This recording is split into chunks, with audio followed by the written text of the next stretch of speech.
Well, today's talk is a little bit of a departure, and it'll only take about 10 minutes, I promise. A little bit of a departure from my usual litany, which students have already heard, about the importance of persistence, persistence, research, and training. And for today's talk, I'm indebted to the Italian writer and journalist, the late, I can never pronounce his name, Tiziano Terrazzini, a man of real wisdom whom I met in Bangkok years ago. And Terrazzini is a lovely man who had great experience in Asia, and he worried a lot about the penetration of Asian societies by Western materialistic values. And it's Terrazzini, in a number of his travel books, who wrote that it's never how far you've traveled, but it's what you brought back from the journey that counts. And so I hope it is with this lecture. Now, a bit of a surprise, this was a hard talk to organize, even though I'm showing my own pictures. Well, why? Because psychologists say that it's actually pretty difficult for creative people to know themselves, or know themselves very completely. It turns out that the creative self is a bit more complex than the non-creative self, says a psychologist at New York University, a fellow by the name of Scott Kaufman, who has spent years researching creativity. Kaufman says that the things that stand out most are the paradoxes of the creative self. And I guess that the paradoxes and the mess. Imaginative people have messier minds. And I hope that explains my messy desk downstairs in Ernie Powell Hall here. Well, among other things, in order to be really open to our creativity, we have to have the constructive use, the capacity for the constructive use of solitude. And this includes loneliness on assignment on the other side of the world, and perhaps the inner loneliness that a number of us in journalism certainly have felt as professional outsiders trying to gain the trust of strangers or having to empathize with the struggles and hopes of people with whom we have little in common and even less knowledge. Moreover, I think we creative types must overcome the fear of being alone. Says another psychologist, one of the founding fathers of a movement called existential psychology, a man by the name of Rollo May. Artists and other creative people are often stereotyped as being loners. And while this may actually be true for some people, solitude, I think for all of us, can be the key to producing some of our best creative work. We need time for reflection. And certainly, as Trevor mentioned, my career as a vagabond traveling to some 100 countries, I've had plenty of time to be alone. I'm going to show you lonely Alaska in a minute.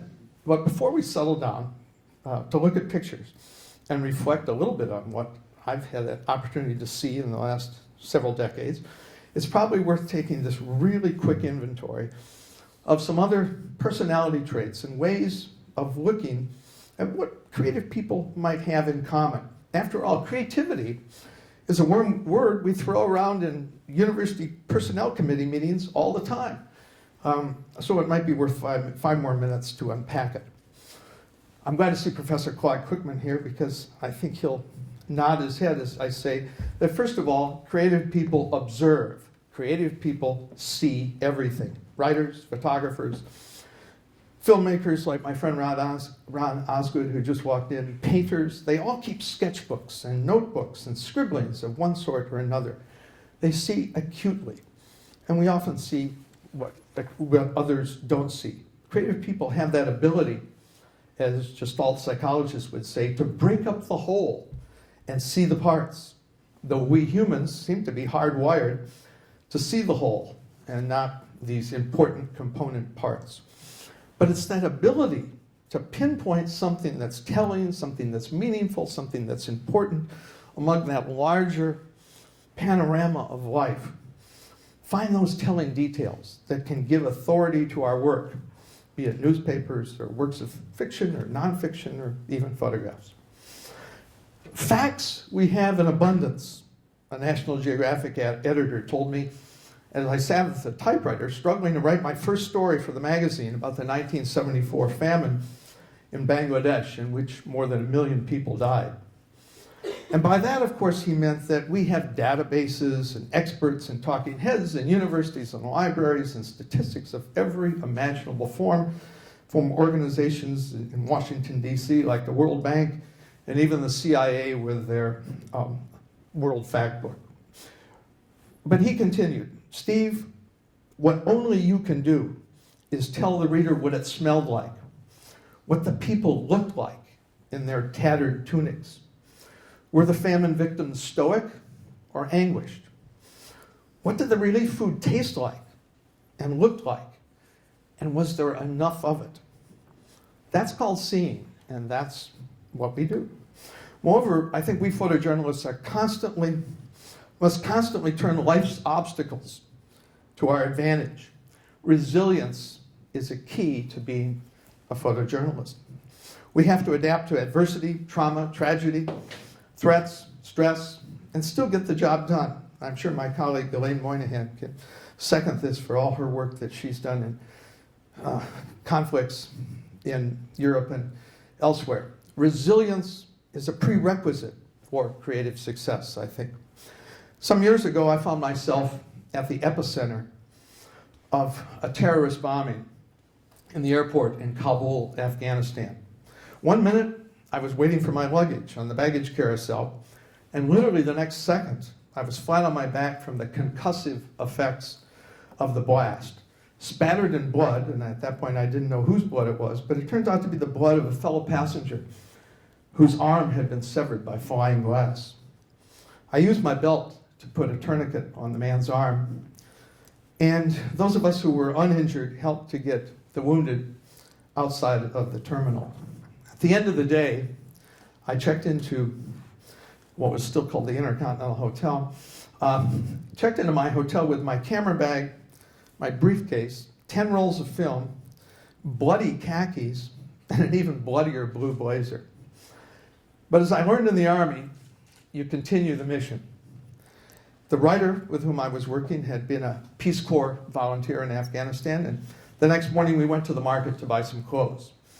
I went to the American Embassy and talked to the charge d'affaires, and he said, I'll get some film sent from the PX at the American Embassy in New Delhi. We'll get it set up in the diplomatic pouch, and you'll have your film. And in a day, I was back in business. Now, this isn't to say that resilient people don't need time and help to process emotion and information, especially when they're witnesses to trauma. They do. I needed a couple sessions with a mental health therapist after I got back to the States, but in Kabul, Afghanistan, I had to improvise and adapt in short order to tell the story of this city under Soviet occupation. And I guess that's perhaps a lesson that every Boy Scout and Girl Scout learns today. But I really didn't learn it until I was in the Army, off in some godforsaken jungle in Vietnam. And I asked a Special Forces sergeant, how do you live here? And he said, out here, Lieutenant, we improvise, adapt, and overcome every day and every night. And I think those are words to live by. Now, resilience can take other, much less dramatic forms. For example, instead of sun today, right, Olivia, we have rain. We make the most of it. An Indian holy man once insisted to me, no pictures, no pictures, no pictures, until he started to explain his faith. And he revealed himself in explaining his faith in a way that no posed portrait could ever do justice to the man or his religion. And I could go on. But many of us who call ourselves creative, we also seek out new experiences. Part of being creative, says New York University's psychologist Kaufman, is some combination of intellectual curiosity, thrill-seeking, openness to our emotions, and even openness to fantasy. And as my daughter Kate will, something happened. As my daughter Kate will tell you, I think being a National Geographic staff photographer allowed me to live out almost all of my fantasies, including spending a lot of time flying in American, British, and French jet fighters, which, believe it or not, was my first career choice, to be a fighter pilot. But because of poor eyesight, I never got to fully pursue that idea. But National Geographic helped. Hand in hand with this willingness to experience the new and the unknown, and I'm almost done here, is this willingness to take risks, both physical and creative. Creativity is an act of making something from nothing, says a Forbes magazine writer on the subject, a man by the name of Stephen Kotler. Creativity requires making public those bets, first place by your imagination. And this is not a job for the timid. Time wasted, reputations tarnished, money not well spent. These are all byproducts of creativity gone awry. I'll show you a couple of examples in 2 seconds and let you be the judge. But more than anything else, I think we journalists and photographers spend a lot of time being professional outsiders, entering into and then exiting the lives of others, sometimes for hours, other times for days, sometimes weeks, but then we're gone. And off on another assignment, another set of strangers with whom we want to or seek to empathize and to understand, and at some level find a certain amount of intimacy so that we can take readers and viewers and clickers to places they could not go to for themselves. Now, we shall turn off the lights. Oh, thank you, Alan. Okay. And yeah, that'd be fine, Ellen. And we'll turn off the lights. Lonely Alaska, and we'll start in Alaska. Lonely Alaska on the Arctic Ocean coast is one of those places. And so is Prince William Sound the Gulf of Alaska, where in 1989 the world witnessed one of the largest man-made disasters of our time when the Exxon Valdez spilled more than 12 million gallons of oil into Prince William Sound. But anyway, here we are at Lonely. Lonely is an U.S. Air Force ballistic missile early warning radar station, and it's closed to the public, but it had a runway. And while I was in Alaska back in the late 1970s doing an article on the construction of the Trans-Alaska Oil Pipeline, I wanted to explore the neighborhood and see how the construction of this behemoth was affecting the Alaska indigenous people of the North Slope borough. So you've now all been to Lonely Alaska. If I can make this work. Well, let's see here. We'll try this way. The Alaska Oil Pipeline. As I lifted off from Prudhoe Bay on the North Slope of Alaska, my colleague and friend Brian Hodson, a Brit known for his witty turn of phrase, looked out the helicopter window and he said, "Steve, it looks like a hair on a wedding cake." And I said, that's an image that I have to match, Brian.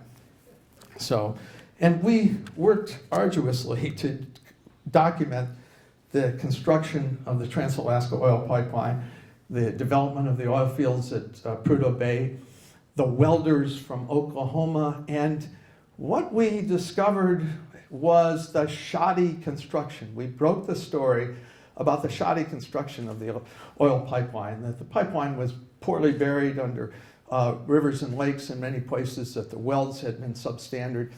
And what I did was offer free transportation in our, quote, National Geographic helicopter to several state inspectors who could get us out on the pipeline right away. A lot of you have probably seen the TV show Ice Road Truckers. I also had the opportunity to drive with the Ice Road Truckers and learn about their professionalism and the pride they take in driving that ice road, including hauling huge bridge beams through the dead of winter to Prudhoe Bay. So from Alaska, and I did have the privilege, and it was important to finish this story, of seeing the first tanker load of Alaskan crude oil slip out of the fjord at Valdez, Alaska, and into the open ocean on its voyage south to California.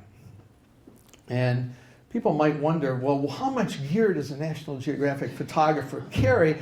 My wife, Barbara, said to be sure to show this picture because in the days of pre-zoom lenses and the days of film and the days of, where you can't buy batteries anywhere, and I think I see a copy of the Sunday New York Times here, you needed quite a bit of redundancy built into your kit, and excess baggage bills were high. From Alaska to the Antarctic and to the Falkland Islands. The Falkland Islands sit just off the Argentine coast, but in the deep South Atlantic. And in 1982, Great Britain and Argentina went to war over the sovereignty of the Falkland Islands. I went down there to report on the Falklands 5 years after the war, and it is still a place that has far more penguins than people, 1,500 people, maybe 5,000 sheep and tens of thousands of penguins. But because the Argentines laid plastic mines manufactured by the Spanish and the Italians, because the Argentines laid plastic mines throughout the two Falkland Islands, East and West Falkland, much of the Falkland Islands for the next 1,000 years will remain a minefield. Plastic mines are undetectable. And in fact, if you fly to the Falkland Islands, you can't get your bags and baggage claim without a mine safety briefing. Well, other places where I have experienced a certain sense of awe and loneliness, Papua New Guinea. New Guinea is the second largest island in the world after Greenland. It was settled 50,000 years ago. But the vastness of this copper-rich island just overwhelmed me. I had to take a 2-day boat ride on a place called Lake Murray to get to a UN-approved crocodile ranch. Crocodile ranching was somehow factored into an article I was working on. And of course, there happened to be a small Christian church at the end of this 2-day journey across Lake Murray.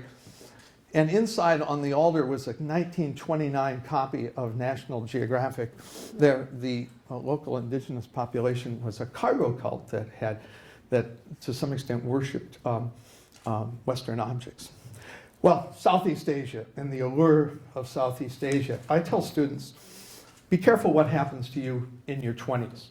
What happened to me in my 20s was, as a young person leaving the University of Wisconsin, I had taken ROTC and I went to Southeast Asia, went to Vietnam as a young artillery officer, and the tug of Southeast Asia has never ceased to draw me back, whether it's the spectacular morning sunrises near the equator on the South China Sea, to the Thailand, this is Chiang Mai in northern Thailand, and improvising and adapting. I was going to photograph Chiang Mai in the early morning thinking I could show Thailand's second largest city, except that it was foggy.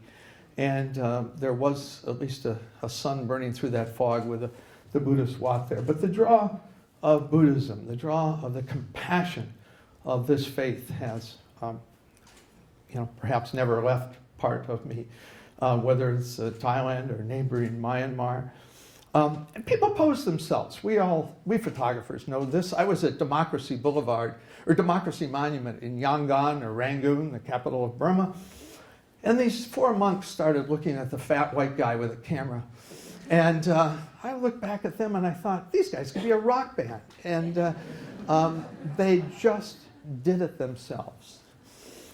And the sunrise at the temples at Angkor Wat in Cambodia is one of the world's great religious sites.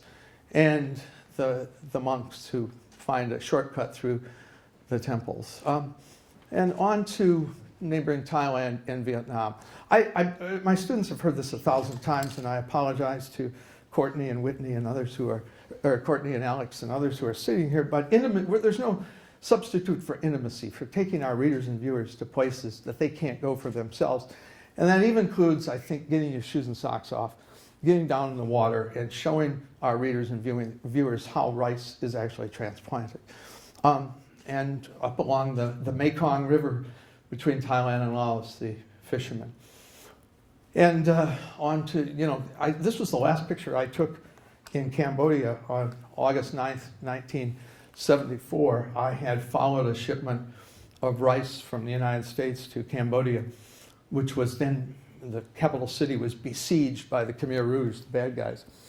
And as I was photographing the rice being distributed from California, the Khmer Rouge decided to rocket and mortar this camp. And it was only because some really wonderful, it was the day that Nixon had resigned, and at least I had told the American embassy where I was going. But some very nice young people from several NGOs, mostly French, went to the American embassy and said, there is an American guy out there who's very seriously hurt, and we're afraid to move him.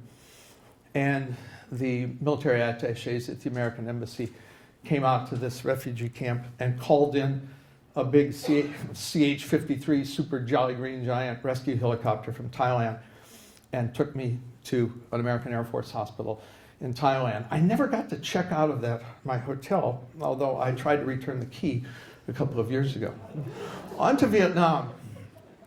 I find Vietnam draws me back and back and back. I've been there, I think now, 24 times to do a book or to finish a book when I came here to IU to teach and to work.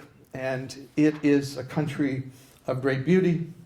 It's a country with ever closer relations to the United States. It's a country of ethnic minorities here near the China border.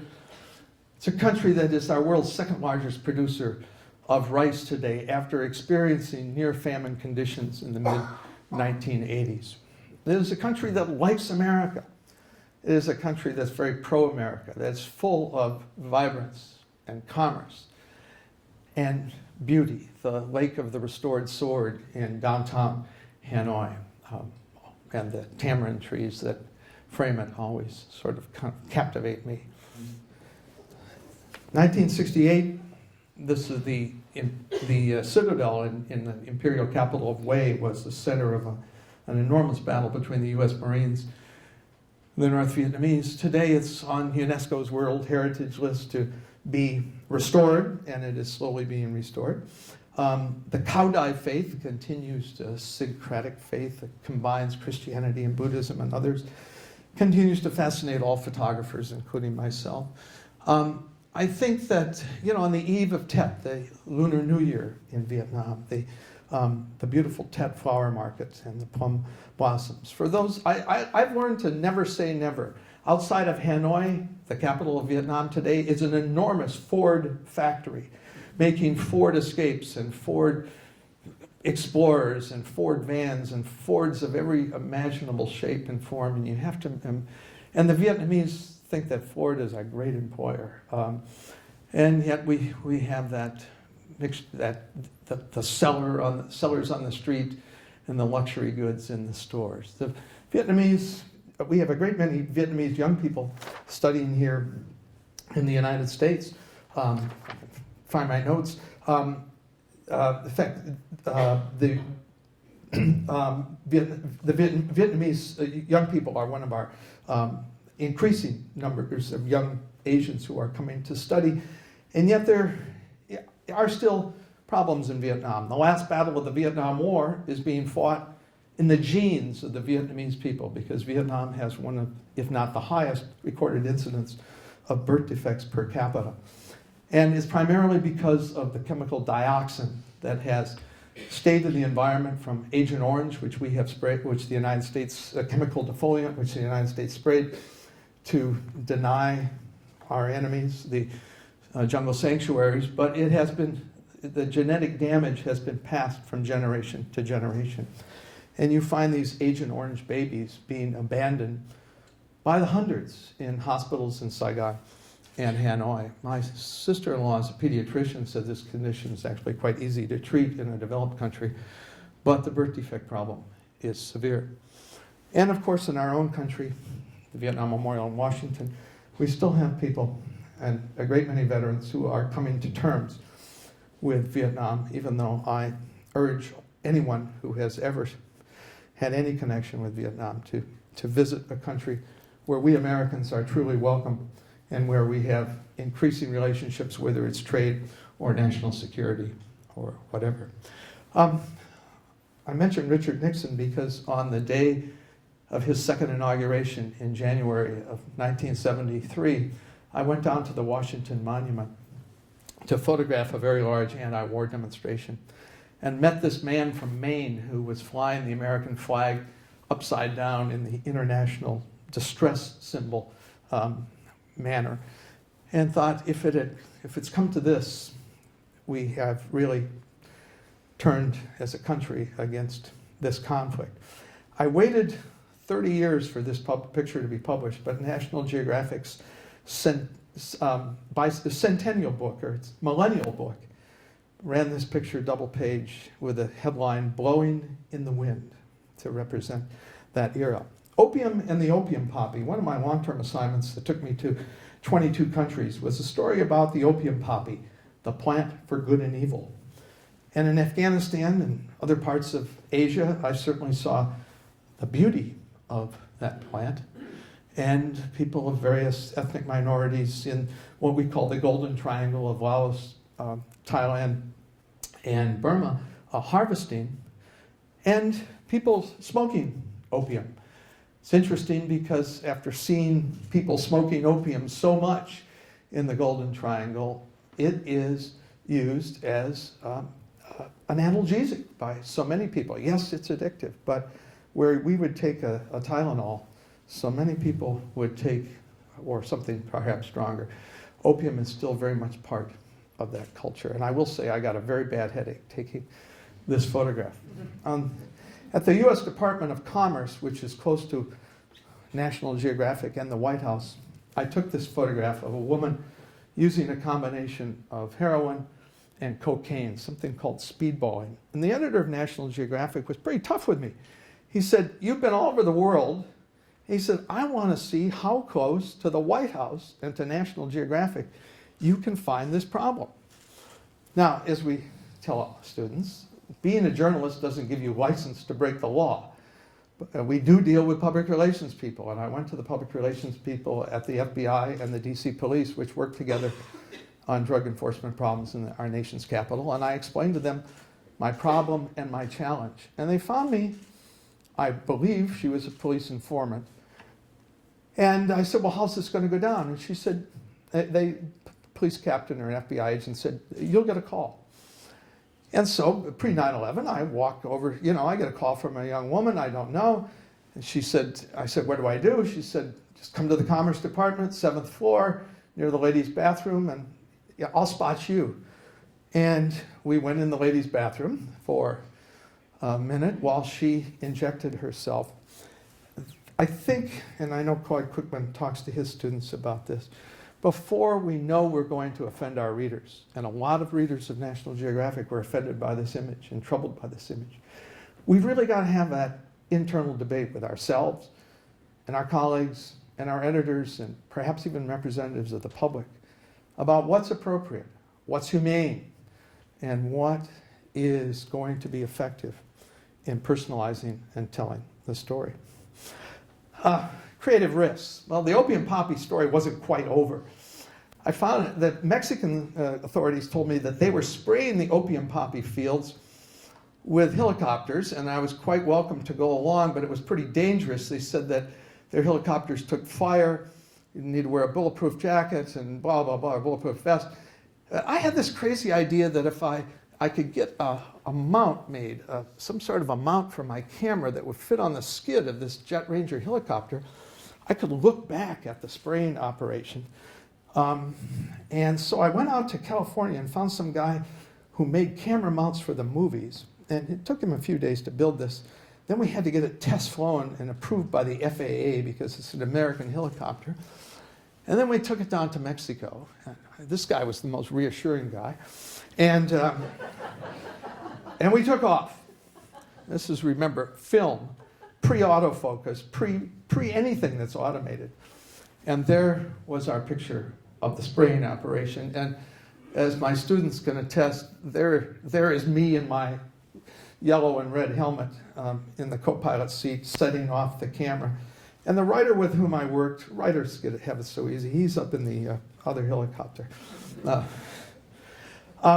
Helicopters are my friend, and I've used them in a great many assignments. That said, back in the 1980s, I had 3 colleagues, all close friends, killed in helicopter crashes, close colleagues at National Geographic. Yet we journalists, like the military, use helicopters like rental cars to get to inaccessible places and see the world from a different perspective. An example, 10 minutes from downtown Honolulu are the Pali Cliffs. I was working on a story about King Kamehameha the Great and the revival of Hawaiian culture. And I took to the air to show these sheer cliffs on Oahu, which, as I say, are just a few minutes from downtown Honolulu. Right here in 1795, King Kamehameha fought a climactic struggle that finally unified Oahu under his rule. And to illustrate the revival of the ancient Hawaiian hula, I took a helicopter load of hula dancers to Waimea Canyon, which is also known as the Grand Canyon of the Pacific. The setting is about 10 miles long and 3,000 feet deep, and it's located on the western side of the island of Kauai. As in Vietnam, the pilot dumped me on the canyon's edge, asked me to set off a smoke grenade so to indicate the wind direction, and then one by one, we carefully deposited the hula dancers. When it was all over, I radioed the pilot, set off another smoke grenade so he could see which way the wind was blowing, and one by one, we shoved the hula dancers back in the helicopter.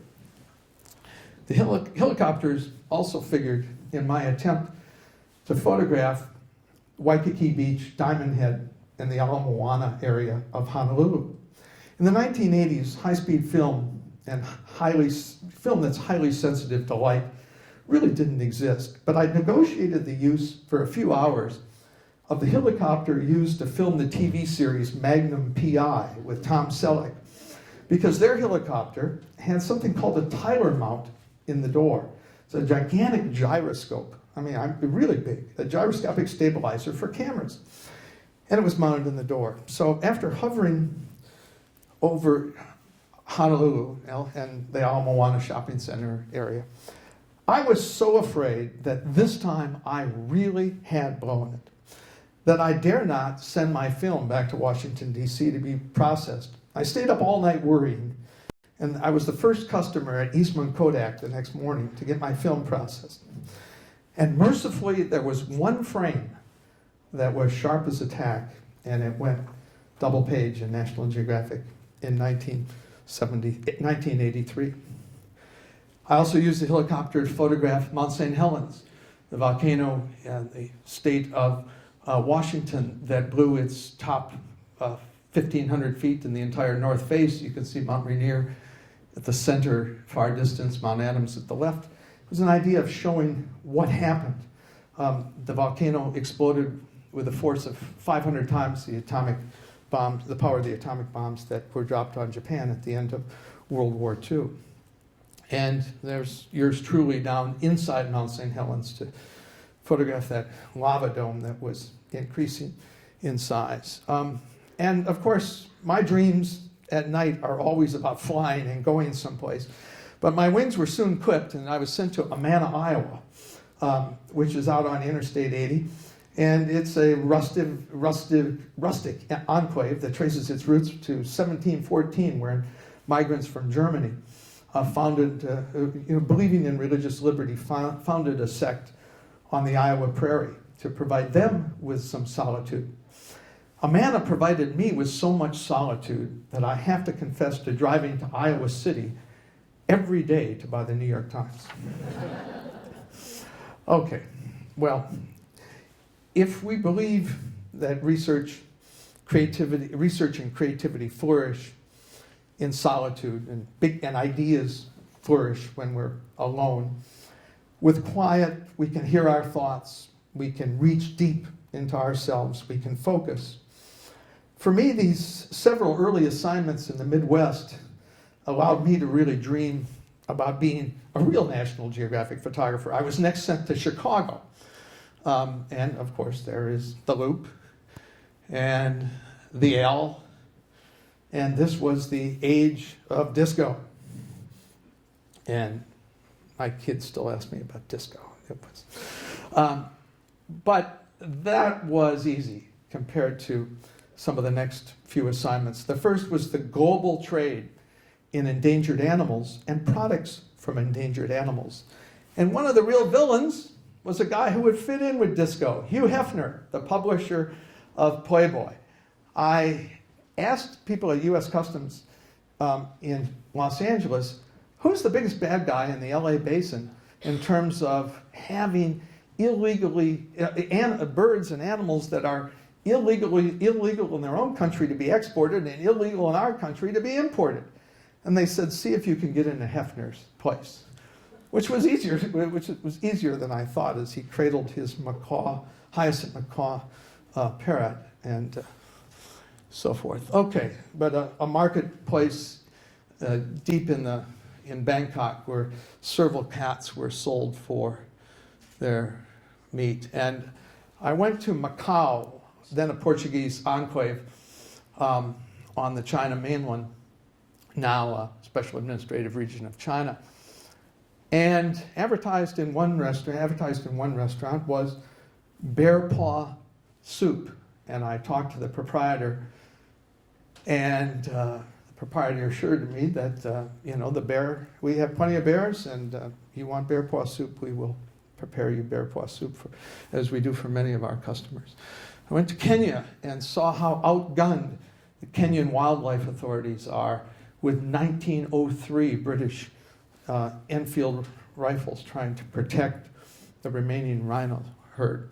And I went to Peru to look at the threatened vicuña, a cousin of the llama species. And in our own hemisphere, I've looked with Professor Kate Myers in the Spanish department at the revitalization of aspects of Mesoamerican and Native American culture. We did a recent project on the route of Cortez.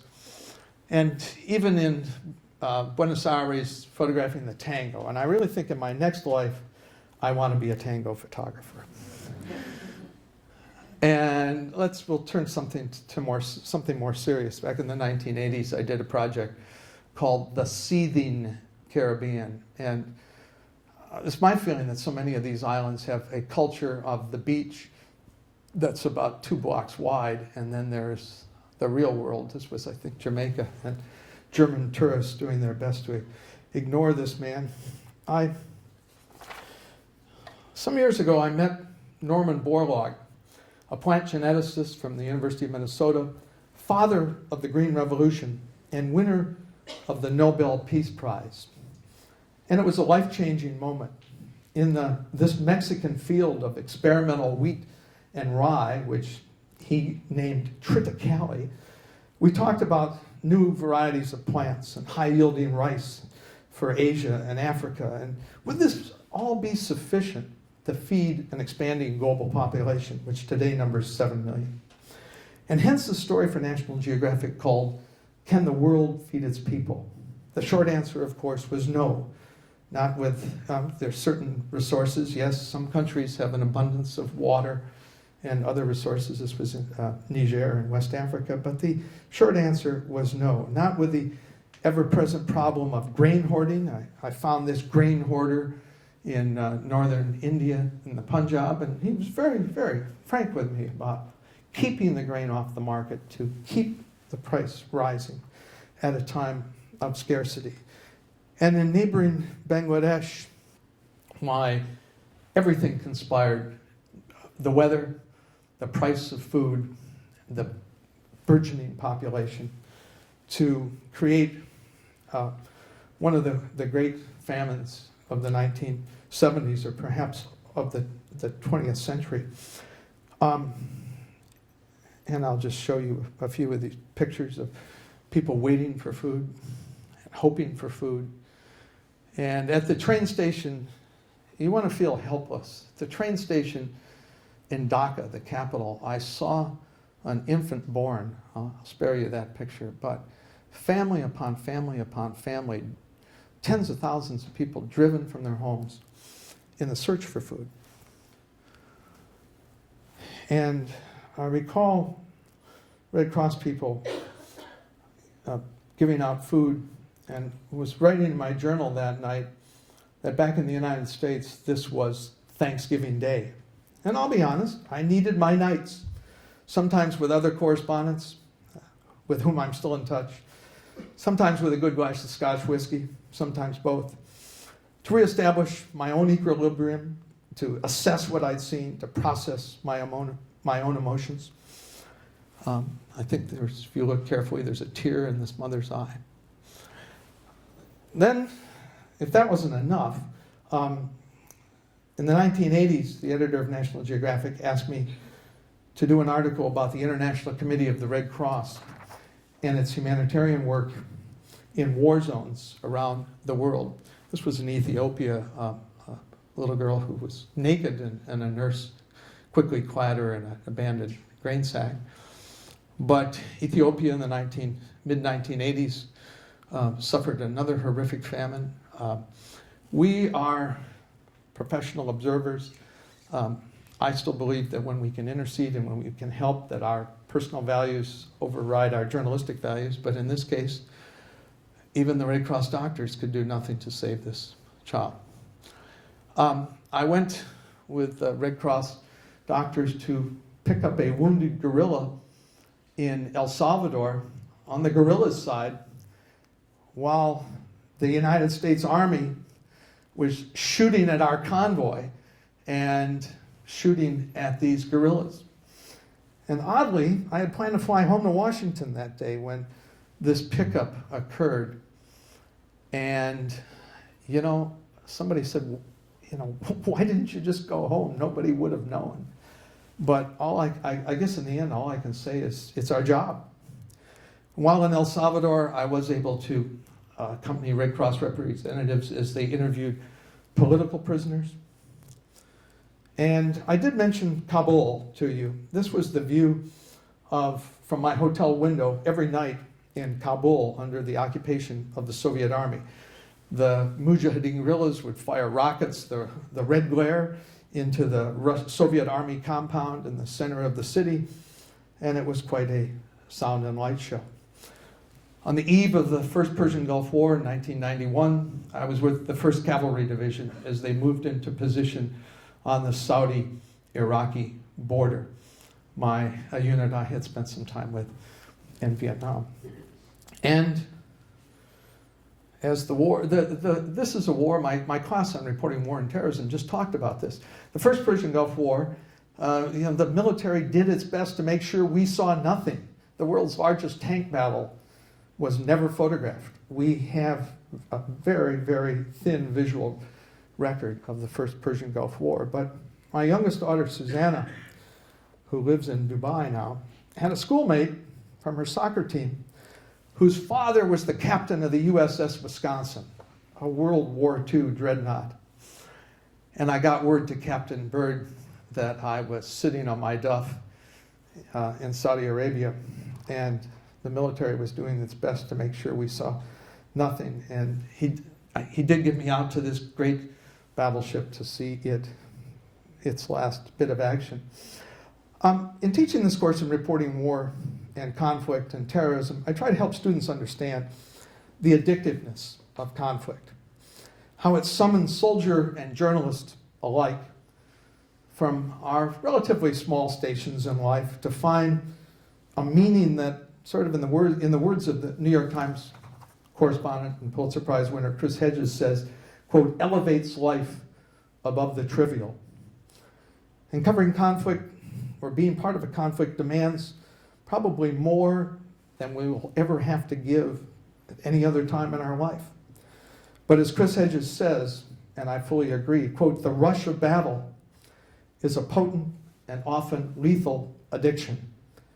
For war is a drug, one that Hedges and many of my friends, we've all ingested it over the years and certainly are quite wary of it.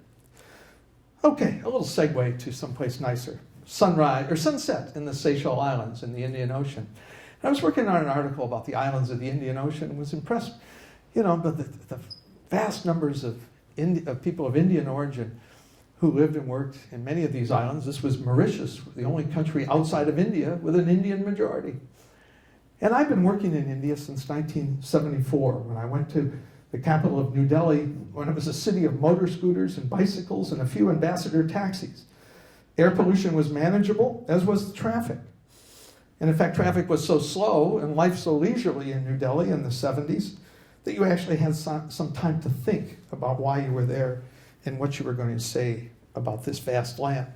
I've been back many times, recently in Bangalore, the technology capital of India, where the buildings on the Infosys campus are shaped like some of the famous iconic buildings that we find around the world, like the pyramid at the Louvre Museum or the Opera House in Sydney. And after having a very nice lunch at Infosys and talking to a lot of staff, I was going back to my hotel and I thought, from the outside looking in, we see the real India, or another India built right up to the gates of this technological behemoth.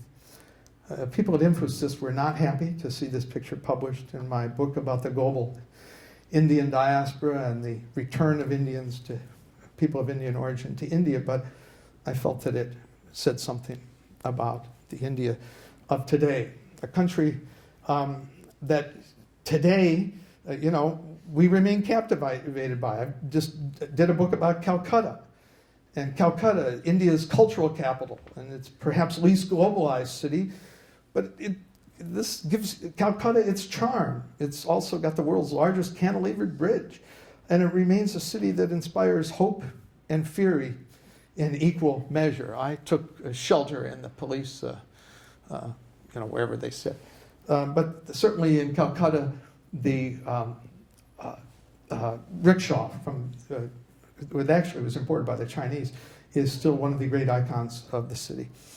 And just some pictures from Calcutta of, Zakaria Street and the old city, the workers from neighboring states in the jute mills and the manual labor. And as I say, India is a city of, great technology and engineering sectors, which can be perhaps second to none, but public education is a scandal, as can be healthcare. Mother Teresa's organization, the Missionaries of Charity, have won a lot of acclaim and a fair amount of criticism, particularly in Calcutta. I had to deal with a public relations executive for the Missionaries of Charity, who was a very tough nun from Toledo, Ohio, who wrote a 4-page contract for a 30-minute photo shoot.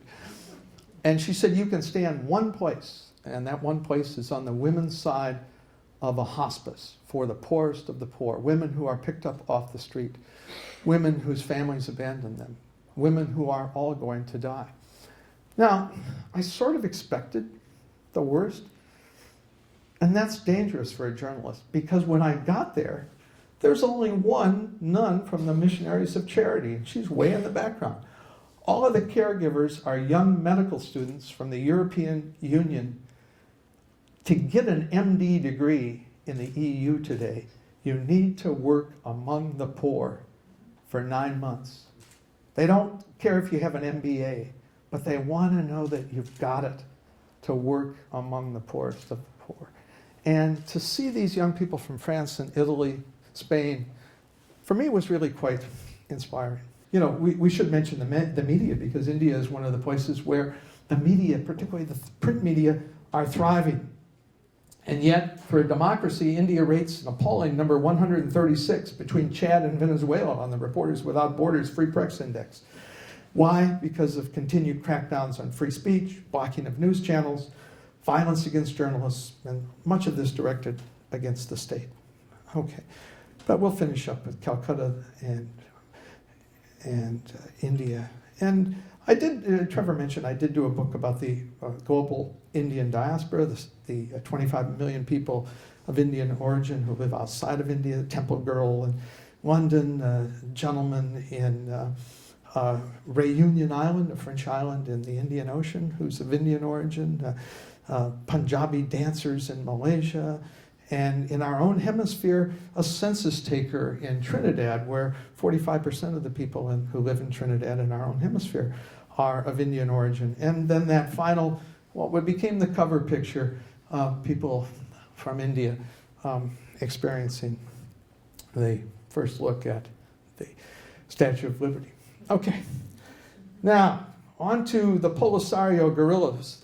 I've had to really spend some time with some bad guys. The Polisario Front, people largely of Arab origin from Morocco and Western Sahara, who continue to fight a low-level guerrilla conflict against the Moroccans.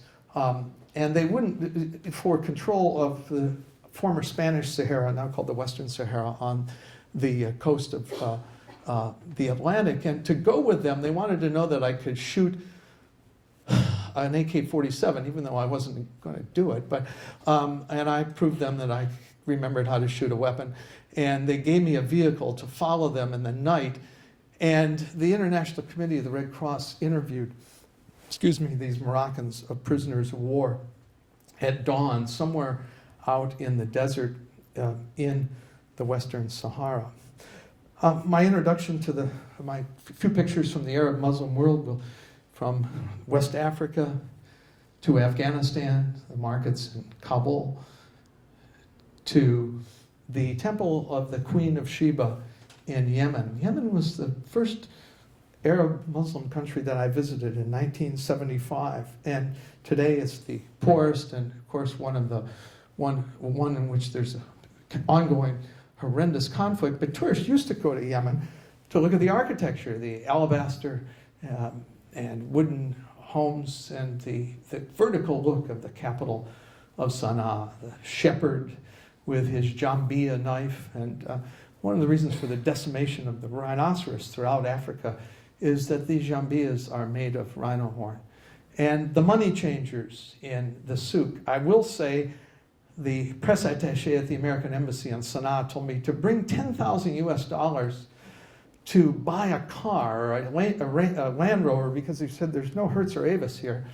So this was actually my money. I had to turn $10,000 worth of traveler's checks into Yemeni rials, and then it took two guys all day to count this. Onto some of the Persian Gulf states, to Bahrain, a man and his camel, the Arabian oryx in Oman, the early morning camel races in Sharjah where the sheikhs are well guarded. And as I mentioned, we have a daughter who lives in Dubai, and I know exactly where this McDonald's is, but what you don't see in Bloomington at the drive-thru is a Rolls Royce. And of course, I'm always interested and concerned and curious about how young people navigate two cultures, at least two cultures simultaneously. And in Indonesia, I went to a prestigious Muslim girls' boarding school for a book I did about the Muslim world of Southeast Asia, and photographed Friday prayers at the National Mosque in Jakarta, and in Malaysia, the National Islamic Center, and found this incredible beauty in the practice of Islam, the way in which Islam regulated the everyday lives of ordinary people. I also found myself on the women's side of the mosque too many times, but it's okay because, again, trying to give us that look of things that we can't normally see for our lives. And in Kuala Lumpur, the capital of Malaysia, the contrast of modern and ancient Islamic architecture. And just most recently, a trip to Istanbul, Turkey, to Hagia Sophia, which was a great mosque, or a great church, a great Byzantine church, and then a mosque, and today a museum. And then Istiklal Street in the heart of Istanbul. I took this picture just a couple of months ago, and yet 2 weeks ago, in this exact spot, ISIS set off a suicide bomb that killed 20 people. And on to Jerusalem, and to the Old Quarter, to the Orthodox. We had the privilege in the 1980s and 1990s, after a year and a half at Stanford, and we're almost done, a year and a half at Stanford, for me to be the National Geographic guy in the former Soviet Union. And across the vast tundra, we see the shepherd with his flock. This is KGB headquarters. The KGB KGB was the foreign intelligence agency, the domestic intelligence agency, and kind of the all-around bad guy secret police. It was in nobody's guidebooks, but at least on major Soviet holidays, they hung Mr. Lenin's picture on the outside. And I will have to say that I deceived people by pretending to be a tourist and taking this picture and getting arrested, but trying to say, well, I just thought Mr. Lenin was so handsome. May 1st, 1990, the whole system came apart. More than 200,000 pro-democracy demonstrators converged from 6 sides on the Red Square to demand an end to the Communist Party. And in the middle of the crowd was one poor Soviet army colonel with his flag, calling all these pro-democracy demonstrators traitors to the motherland. And he became kind of an icon for that end of the era. Now, when we were in Russia, Russians were searching for their roots and what it meant to be Russian. And one of the ways I tried to illustrate this or show it was the search for faith and search for identity through the faith in the Russian Orthodox Church and Christianity, or in Judaism, in the practice of Judaism. And of course, today, we have the real stratification of society very quickly, the rich and the poor. I also did a book about St. Petersburg. And St. Petersburg was Tsar Peter the Great's window onto the West. It was built by Peter the Great as kind of a fiat in the flats and the marshes of the Neva River on the Baltic Sea. And the city was a visual feast, but I had no idea how to do a book about it. This is Palace Square. And I went to one of my wife's favorite professors at Yale, a man named Yaroslav Pelikan, who has since passed away. And I asked Professor Pelikan, what the hell do I do?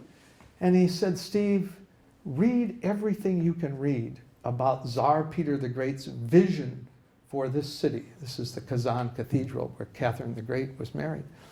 Read everything you can about Peter the Great's vision for this city and see what is left of Peter the Great's vision. Is this really the Venice of the North? Find out how the story turned out. And it was a roadmap that did not fail me, whether it was at the Hermitage Museum and on the canals, or the spectacular Church of the Transfiguration, that's how I recall it's called, and the Imperial Ballet Academy, now renamed the Vaganova Academy, where the best dancers in the Bolshoi, the Kirov, and elsewhere are trained. And this was actually a performance of Giselle by the Kirov Ballet from the Wings. And our job, unlike most of the correspondents based in Moscow, was not to cover Soviet politics and cover Moscow, but it was to get outside of Moscow. I had 2 trips to the Chernobyl nuclear power plant, which remains the world's largest nuclear disaster, and a couple of really long trips that lasted months to Siberia to show 4,000 miles of tundra, coniferous forests, mountain ranges, and ice. And this was 500 miles above the Arctic Circle. My wife, Barbara, went in the teepee called a chum to help translate for the writer. That was her job before she became a history professor. And interestingly, standing out there in the cold, Barbara came out, she said, you're never going to believe what this native leader, these are nomadic reindeer herders, he said, you're never going to believe what this guy just asked. And I said, well, what the hell did he ask? She said, he wants to know, how did the Alaskan native people get their land under control from the U.S. government? And how do the Alaskan native people, how are they able to control their land and their destiny? And I said, where did this question come from? And he said, the guy in the teepee, my wife Barbara said, the guy in the teepee is a big listener of VOA, Voice of America. I also saw the Miss Siberia Beauty Contest, and the people who are the salt of the earth. Siberia is a place where today Vladimir Putin is very popular. Siberia's industries grew up during World War II. They were moved to the east, and the region continues to be rich in minerals and timber and diamond and gold and so forth. Ann Garrels, formerly of National Public Radio for many, many years, has just written a new book called Putin Country. And Putin Country is very much like Middle America, hardcore, industrial, and apart from, yours truly, apart from what we think of as Moscow and St. Petersburg. Okay, I'll finish with France and Great Britain. My affection for France, and this is a sunrise in Paris, involves both the values of liberty, equality, fraternity, as well as the love of language, discourse, and of course, visual expression. Moreover, France is perhaps our oldest ally. It's a French Mirage 2000N nuclear attack jet with a nuclear cruise missile hung beneath the fuselage.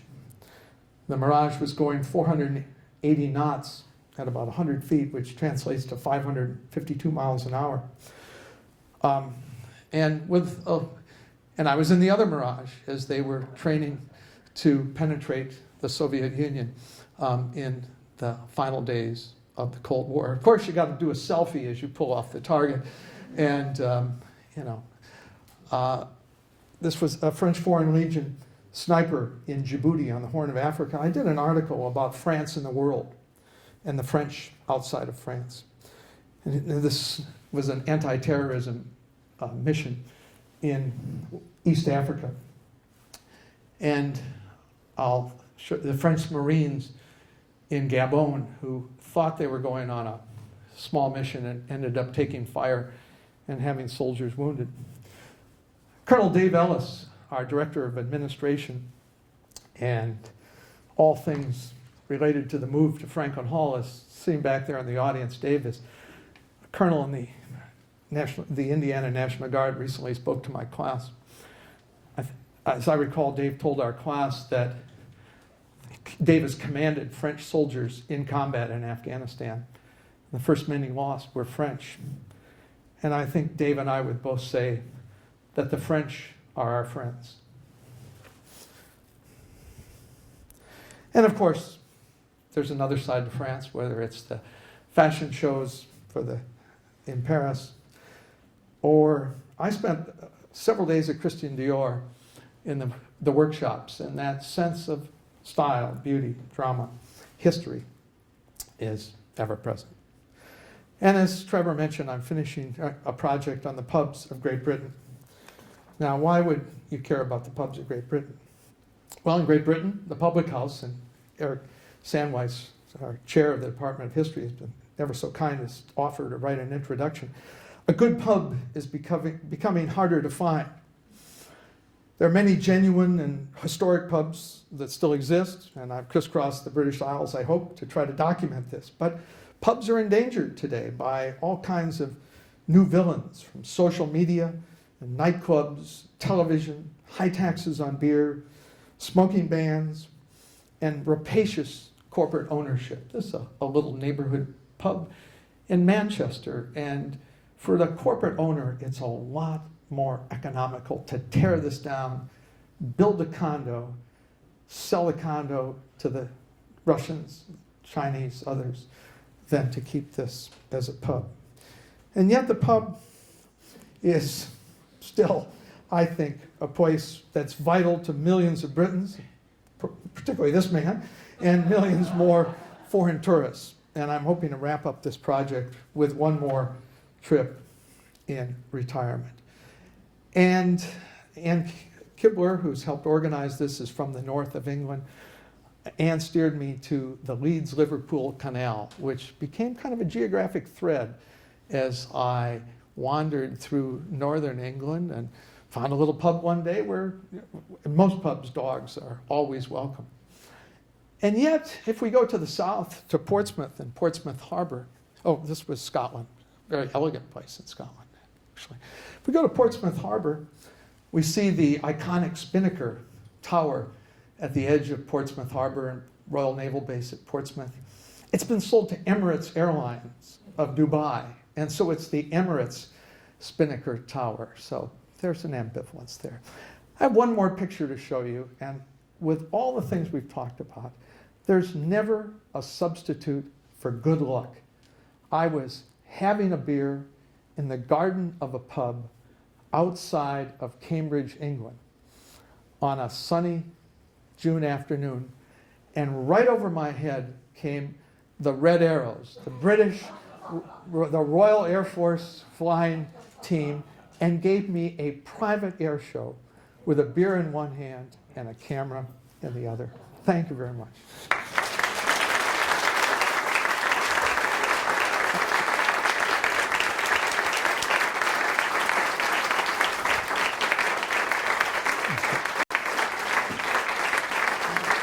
Well, thank you.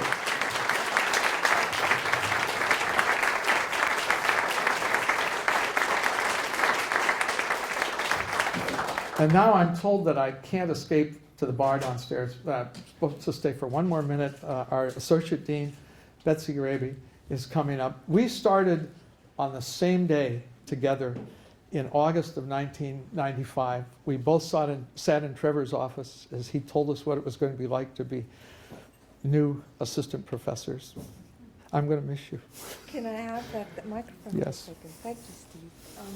Thank you very much for sharing these images with us.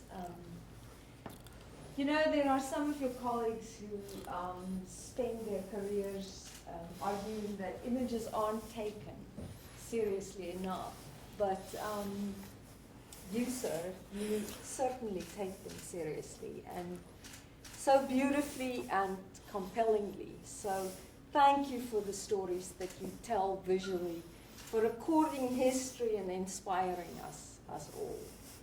There are some retired faculty in this room who are much better positioned than I am to tell you a secret, and that is that retirement is overrated.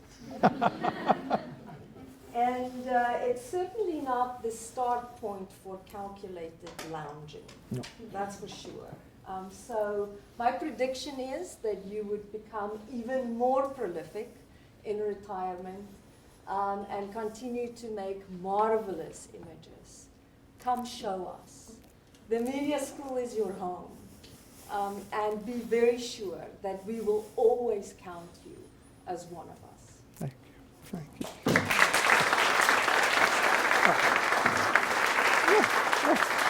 Thank you. Thank you.